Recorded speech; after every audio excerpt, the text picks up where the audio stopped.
علیکم ورحمۃ اللہ۔ پیارے بھائی عبد المتین کشمیری بھائی، سوال آپ کا اس حدیث کے تعلق سے ہے جس حدیث کے اندر سکتات کا ذکر ہے، جس حدیث کے اندر سکتتین کا ذکر ہے، دو سکتوں کا ذکر ہے۔ حدیث ہے ابو داود کے اندر 777 نمبر پر 777، اور راوی اس کے جناب حضرت سمرہ بن جندب ہیں رضی اللہ تعالی عنہ۔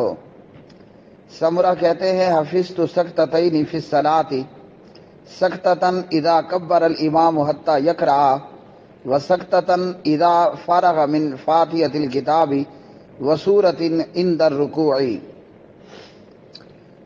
سمرہ کہتے ہیں کہ مجھے تو دو سکتے یاد ہیں نماز میں، ایک جب امام اللہ اکبر کہتا ہے تو قرات شروع کرنے تک، یعنی تکبیر تحریمہ کے بعد سورۃ الفاتحہ پڑھنے سے پہلے، اس میں امام صاحب سکتہ کرتے، سکتے کا مطلب خاموشی اختیار کرتے۔ اب دیگر احادیث کے اندر کیا ہے وہ بھی ساتھ بیان کر دیتا ہوں کہ نبی علیہ الصلوۃ والسلام تکبیر تحریمہ کے بعد قرات سے پہلے سکتہ کرتے، تو اس میں اللہ پیارے نبی علیہ السلام اللہم باعد بینی و بین خطایایا یہ پڑھتے، اور دیگر احادیث کے اندر سبحانک اللہم و بحمدک ثنا کا پڑھنا بھی ثابت ہے، اور اسی طرح کچھ اور دعائیں پڑھنا بھی ثابت ہے۔ تو پہلا سکتہ کہ جب امام کہتے اللہ اکبر تکبیر اولا یا تکبیر تحریمہ اور قرات کے بیچ میں، یہ پہلا سکتہ ہوا۔ اور دوسرا سکتہ جب امام فاتحہ اور اس کے بعد کی سورت کی قرات سے فارغ ہو جاتا ہے رکوع سے پہلے، تو یہ دو سکتے ہیں۔ اب اس حدیث کو 777 حضرت مولانا زبیر علی زئی رحمہ اللہ نے صحیح کہا، اور اسی روایت کو محمد احمد شاکر نے بھی جو ہے وہ حسن کہا، اور امام ترمذی نے بھی حسن کہا رحمہم اللہ تعالی۔ تو یہ احادیث جو سکتے کے حوالے سے ہیں اور سکتتین کے حوالے سے ہیں، ابو داود کتاب الصلاۃ باب السکتۃ عند الافتتاح، افتتاح نماز کے موقع پر سکتے کا بیان۔ تو یہ حسن درجے کی روایات ہیں، اس لیے ان سکتوں کا کرنا، یعنی سکتتین کا کرنا، دو سکتوں کا کرنا درست ہے۔ ہاں علامہ البانی رحمہ اللہ کے نزدیک یہ روایات سندن ضعیف ہیں، اور جو بات متفقن علیہ ہے صحیح احادیث سے، وہ یہ ہے کہ ایک ہی سکتہ ہے تکبیر تحریمہ کے بعد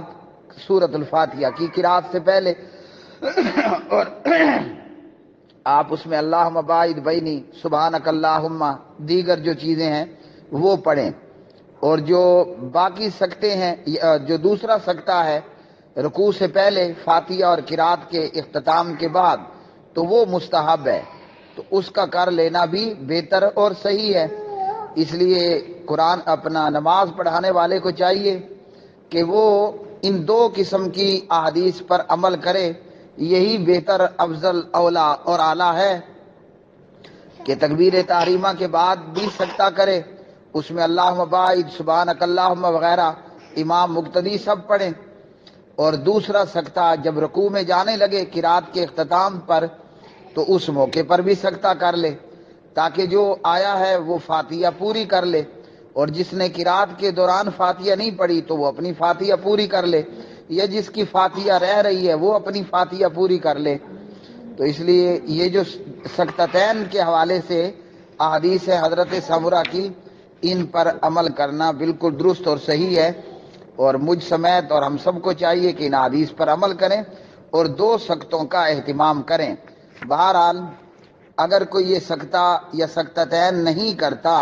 نماز بالکل درست اور صحیح ہے، نماز ہو جائے گی۔ اور اگر کوئی دوسرا سکتہ نہیں کرتا،